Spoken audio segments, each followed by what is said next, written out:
Hi అండి, నమస్తే. నేను మీ Swathi Bhaskar. Welcome to our channel. ఈరోజు వీడియోలో పల్లెటూరు బీరకాయ టమాటా రోటి పచ్చడి చూపిస్తున్నాను. చూస్తుంటేనే నోరూరుతుంది కదా. ఇక లేట్ చేయకుండా ప్రాసెస్లోకి వెళ్ళిపోదాం.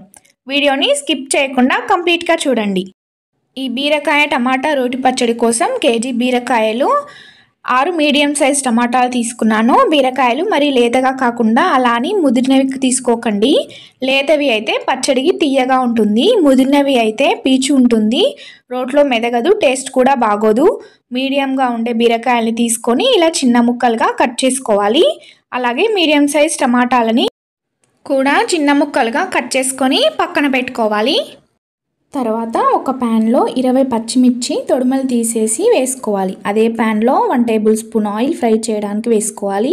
1 టేబుల్ స్పూన్ జీలకర్ర, 3 రెమ్మల కరివేపాకు కూడా వేసుకొని ఒకసారి కలుపుకోవాలి. 2 టేబుల్ స్పూన్ల పల్లీలు కూడా వేసుకొని ఫ్లేమ్ని మీడియం ఫ్లేమ్లో పెట్టుకొని దోరగా వేయించుకోవాలి. వేయించుకున్న తర్వాత ఒక గిన్నెలోకి తీసుకొని 1 టేబుల్ స్పూన్ రాళ్ళ ఉప్పు వేసుకోవాలి. 1 టేబుల్ స్పూన్ పసుపు, 5-6 వెల్లుల్లి రెబ్బలు వేసుకొని పక్కకు పెట్టుకోవాలి. తర్వాత ముందుగా కట్ చేసుకున్న బీరకాయ టమాటా ముక్కలకు 1 టేబుల్ స్పూన్ సాల్ట్ వేసుకొని కొంచెం మెత్తపడే వరకు ఉడికించుకోవాలి. మరీ మెత్తగా అవసరం లేదు, పచ్చడి కొంచెం ముక్కలుగా ఉంటేనే బాగుంటుంది. అవి ఉడికేలోపు మనం ముందుగా ఫ్రై చేసి పెట్టుకున్న పల్లీలను రోటిలో వేసుకొని దంచుకోవాలి. అన్నీ ఒకేసారి వేసుకుంటే పల్లీలు సరిగ్గా మెదగవు. అందుకే ముందుగా పల్లీలు బాగా దంచుకొని పౌడర్ లాగా చేసుకున్న తర్వాతే మిర్చి వేసుకొని దంచుకోవాలి. ఇలా మెత్తగా దంచుకున్న తర్వాత బీరకాయ టమాటా ముక్కలు ఇలా కొంచెం మెత్తగా ఉడికితే సరిపోతుంది. ఉడికిన తర్వాత ఇలా రోటిలో వేసుకొని దంచుకోవాలి. వేడిగా ఉన్నప్పుడే మనం రోటిలో వేసుకొని దంచుకోవచ్చు. మిక్సీలో అయితే వేడిగా ఉన్నప్పుడు వేయకండి, పేలుతుంది.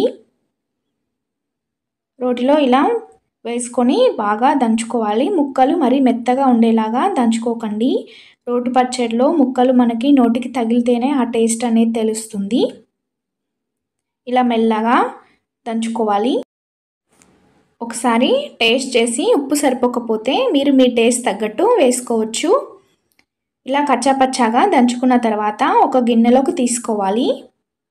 తర్వాత పోపు కోసం స్టవ్ మీద ఒక ప్యాన్లో ఆయిల్ వేసుకోవాలి. 3 టేబుల్ స్పూన్ ఆయిల్ వేసుకొని 1 టేబుల్ స్పూన్ జీలకర్ర, 1 టేబుల్ స్పూన్ ఆవాలు, అలాగే 5-6 ఎండుమిర్చి, ఒక రెమ్మ కరివేపాకు వేసుకోవాలి. అల్లం వెల్లుల్లి పేస్ట్ 1 టేబుల్ స్పూన్ వేసుకొని 1/2 టేబుల్ స్పూన్ పసుపు వేసుకొని పోపుని బాగా ఫ్రై చేసుకోవాలి.